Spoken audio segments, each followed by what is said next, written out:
Welcome into the Name Undetermined College Football Show. My name is Will S, and we're just going to kind of try and throw this thing together. It's been a hectic week. I wanted to get this episode out a lot sooner because obviously it was a ridiculous weekend in college football.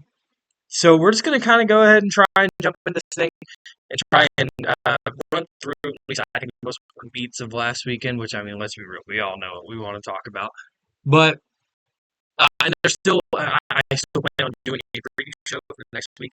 So this is still mainly just recap because I just have like a couple opinions I want to get back out there, or some things I want to reiterate. All right, so everybody has led off their show this week talking about Alabama and Vanderbilt, and I'm still going to do that. I just don't know that game actually requires all that breakdown. To me, it's as simple as this. Vanderbilt was a better team on the field.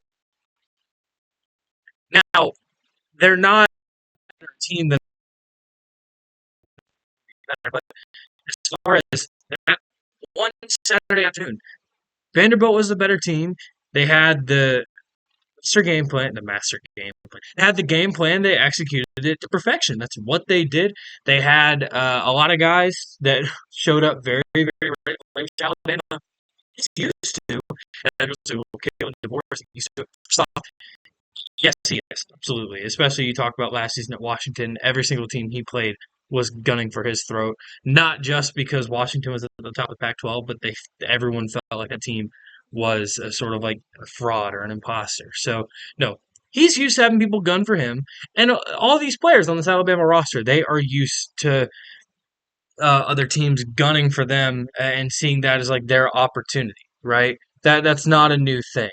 So, Alabama was not blindsided by Vanderbilt. They weren't. And I think everybody knew that Vanderbilt was going to throw the curveball. It's not just the normal Vanderbilt team. This isn't the Vanderbilt teams. Even the Vanderbilt team that upset Georgia, right, back in 2016. This one isn't constructed the same way, and they don't play the same way. This is a team that wants to win football games really bad, and they get Alabama with their best shot. And all their punches landed, man. That's just how it goes. Now, I'm going to pull the Hugh Freeze. If you play that game 9 more times, I'm not sure that Vanderbilt wins many of them. But the fact that it's probably a non-zero amount of times that you play that game again that Vanderbilt might actually come out and win, I think actually is a testament to just how great of a coaching job it was and how great of a job it was by those players to execute, right? So I'm actually kind of going to save my breath on this thing. I think Bama just got outplayed. I don't think they'll be outplayed again the rest of the year. I don't think they needed to be humbled. Everyone's saying like, oh, like people are talking like, oh, Ryan was from posting edits to scripture, and I'm like, no, like sort of insinuating that these players need to be humbled. No, they didn't. No, they didn't. A lot of these players got humbled in the second half against Georgia. They just got outplayed. Sometimes you unfortunately have to be outplayed to then know what standard and what level of play you have to come up to. So, did we expect to be saying that about them playing against Vanderbilt? No. But it happened. Like Vanderbilt at that point was 0-60 against AP top 5 teams. Now they're 1-16. Wow. That was pretty incredible. Diego Pavia, of course, my Auburn fans, we know about Diego Pavia, and we know about that offense, so I don't think anybody around the Auburn area is all that shocked of what happened. I don't think the people that support Virginia Tech are all that surprised of what happened, and Missouri fans certainly aren't all that surprised about what happened. So, yeah, Vanderbilt pulled off a shocking upset, but I don't think it's this sort of phenomena or this outlier that people think it is. I think Vanderbilt just has a level of talent right now that if they do play their absolute best game and they catch you maybe not on your A game, they get you. And I don't think this will be the last time that Vanderbilt does that to somebody this year. So, might do it. I would say they might do it to Auburn. I don't know that there's many people that would say that Auburn even is a better team than Vanderbilt on paper. I'm Vanderbilt's favorite going into that game. But side point. Uh, that being said, we all be talking much about Auburn because, yeah, I mean, I feel like that game went probably about as people expected. Just, I mean, Auburn cut back on the turnovers. They played it competitively, but the 4th-and-1 situation just completely ended the game. I don't know exactly what happened there. I know what Hugh Freeze said. I know what Peyton Thorne said. I know Hugh Freeze has seemingly walked back some things that he has said. I don't know. All I know is I know what the play call should have been, and it should have been inside zone or halfback dive, whichever. It should have been a run between the tackles behind the guards, but it should have been. So, um, regardless of who checked out of it, this, that, and third. Um, but yeah, so Vanderbilt, big kudos. Alabama, I'm sorry, like I'm not gonna. I think people said, "Oh my God, how far is Alabama gonna drop?" Probably not at all, man. Like I don't think we're gonna have an undefeated team in college football this year. Good teams get beat. That just happens.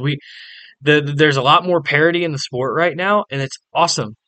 And these letdown spots are just gonna happen. Like there's been a certain subsect of people that has begged for college football to be more like the pro game. Well, here we go. Because the elite teams in the pro game sometimes lose to the Carolina Panthers, right? That happens. I'm not saying anyone specifically this year. I'm just saying that happens, right? The absolute worst teams sometimes beat the best ones in the NFL. And that's just what's going to happen in college football from now on. I'm not saying we'll never have another undefeated team again or anything like that.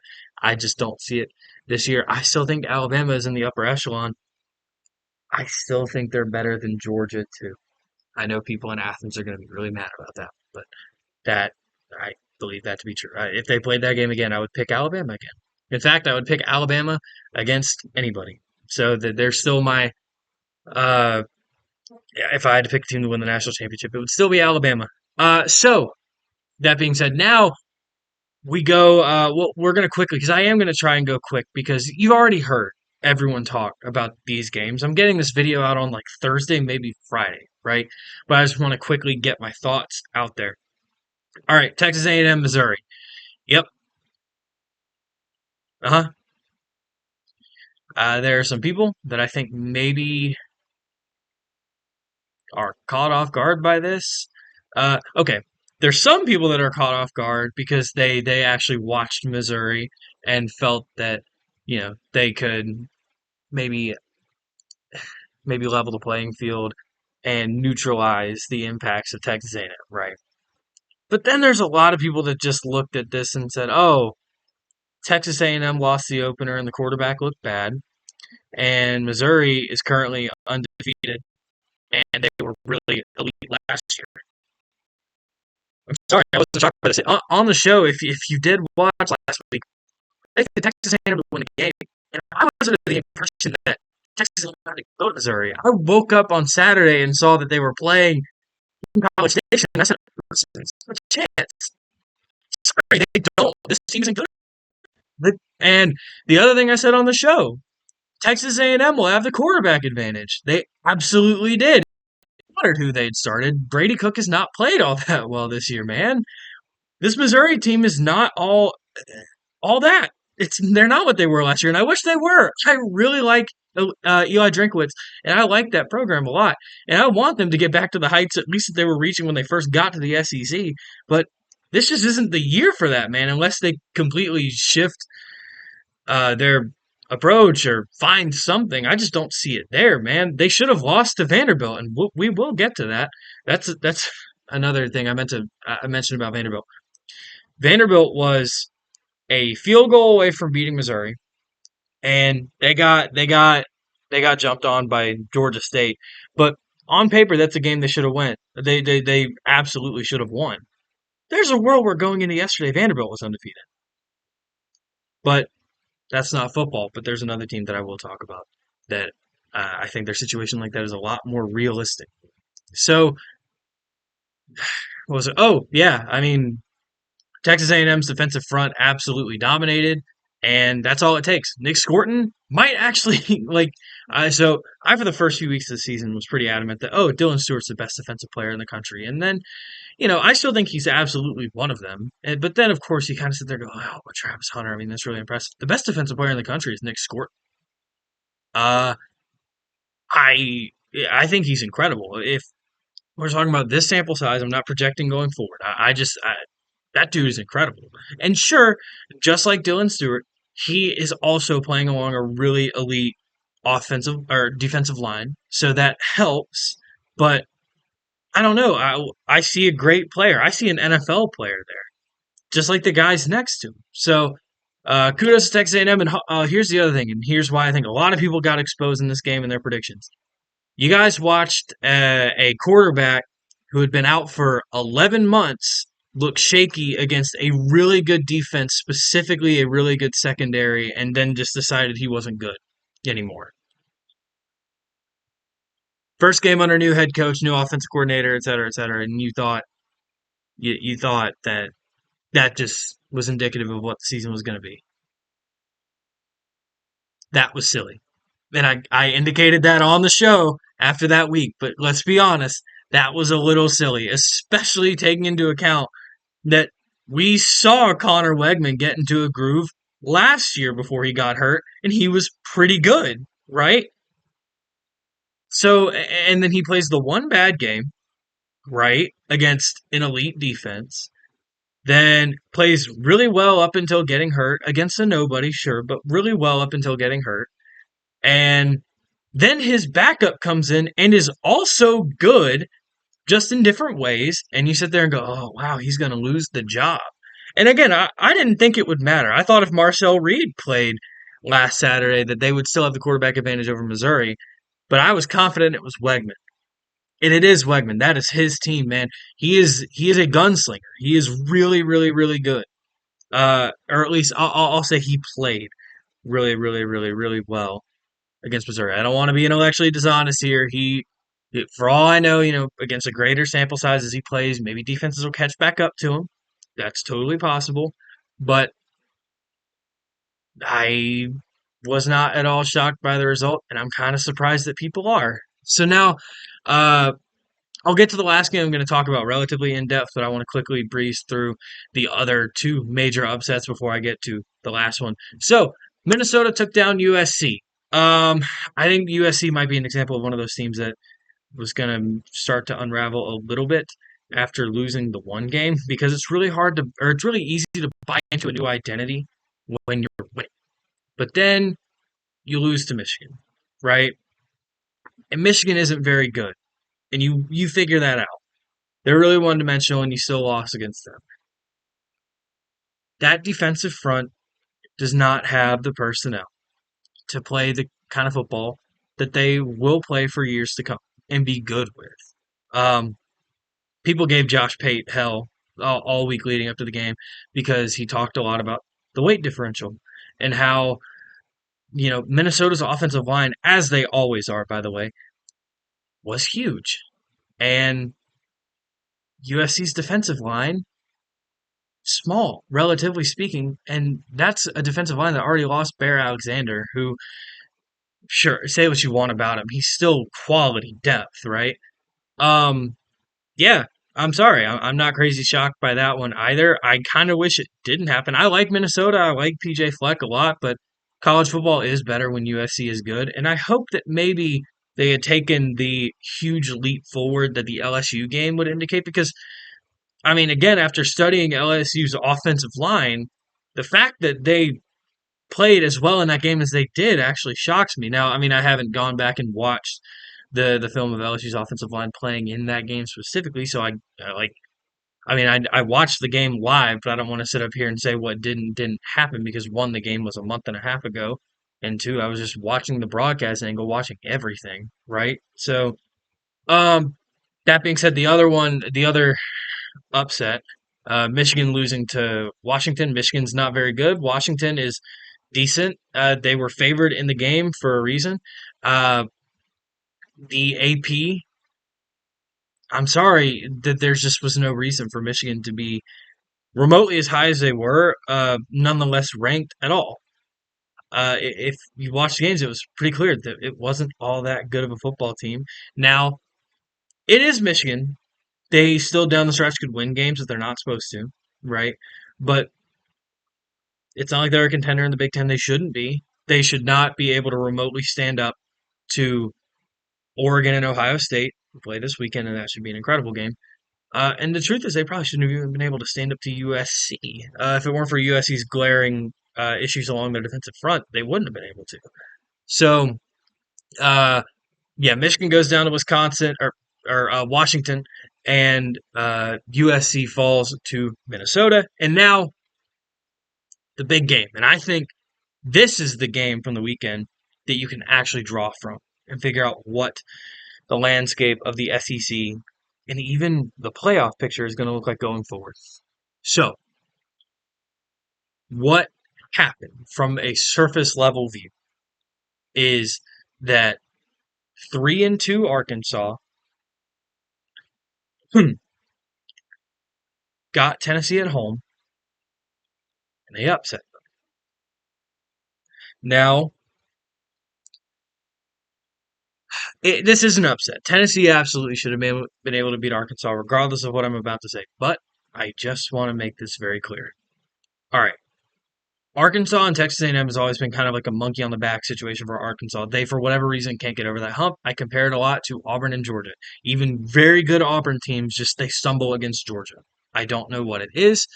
There's like an extra level of emotion that is played in that game, and there's a lot of extra emotion tied to it. And sometimes it just like it does make it tangibly harder to close out the game. So that game was a toss-up anyway. They were in that one throughout. Very much could have won that game. Coulda, woulda, shoulda, but yes.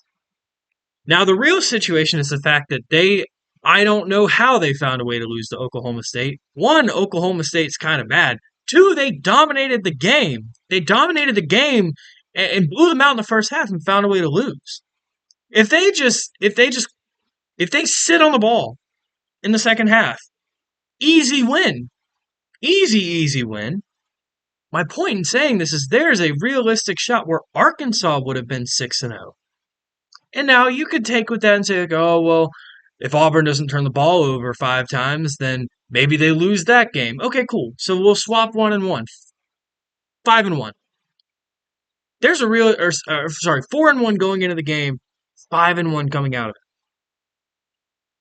What do we think about an Arkansas team that's 5-1 with a win over number 4 Tennessee? One where they, for the most part, controlled the game. I think we'd be saying Arkansas is a fringe playoff contender.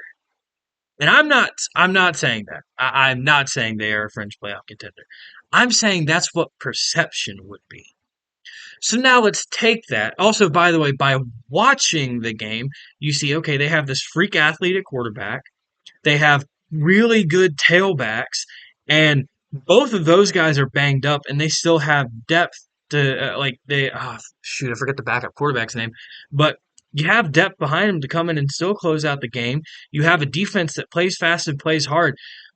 Landon Jackson, see, if you might have heard the name Landon Jackson, but you also know it if you look at like football memes. There's the ones of the players running the drill and he looks kind of awkward. That's Landon Jackson. He's probably going to play NFL football next year. So clearly he's developed since that drill, but that's aside from the point. My point in saying this is also, by the way, Razorback Stadium on fire, man. What's it? DW Reynolds Razorback Stadium, incredible, man. That's an environment that gets up. Like I think everyone found that out. Well, first off, you should have already known it because Arkansas. I said on the show that Arkansas typically plays these games close but doesn't close them out. But they have pulled off the big one. They've done it against Tennessee. Now, they haven't necessarily played a Tennessee team that people were projecting to potentially end up in the SEC championship game, realistically speaking. But they point is they did this time. The crowd was up for it. They've done this before, and they absolutely changed the outcome of the game. Now people are coming away talking about Tennessee. Okay. Nico might not be what we thought he was. I am not ready to say that. Is he the Heisman contender that I said he was? Maybe not. I still think he's really solid. And honestly, this Tennessee team is not over and through with. They got punched in the mouth. They did. Great teams get punched in the mouth. Just like I said earlier about Alabama, elite teams are going to lose football games this year. This is not this is not going to be Georgia steamrolling through college football for 2 years straight. That's just not what's going to happen. And I don't know that that will happen very often in general, which is why, like, I know people say what they want to say about injuries. Georgia doing what they did is still unprecedented because they were tested so many times along the way, somehow pulled the game out. That's not normal. Elite teams still lose football games in college football. And I think that's what happened. I think Tennessee is an elite team. I know some people feel like maybe they were limited. And I think some people feel like they were maybe even limited because of the quarterback. You could be right. I'm not telling you you're wrong for saying that. That's just not my interpretation. And I feel like people are disproportionately going after Nico because of him running out the clock and getting out of bounds. Yeah, in hindsight, you got to fire that thing in the end zone. But I understand. He like in his mind, the clock is probably like about to hit zero when he steps out of bounds. He's thinking he can get the one more play. In a sense, he got greedy, trying to make a smart play, if that makes any sense at all. Um, Also, I just want to point out the way that Arkansas controlled the game is they controlled Tennessee's ground game. Tennessee is not some kind of air raid offense people think it is. They want to run the ball. They have an elite running back. And through the first however many weeks, they had pretty elite run blocking. They didn't on Saturday because Arkansas is a really tough team.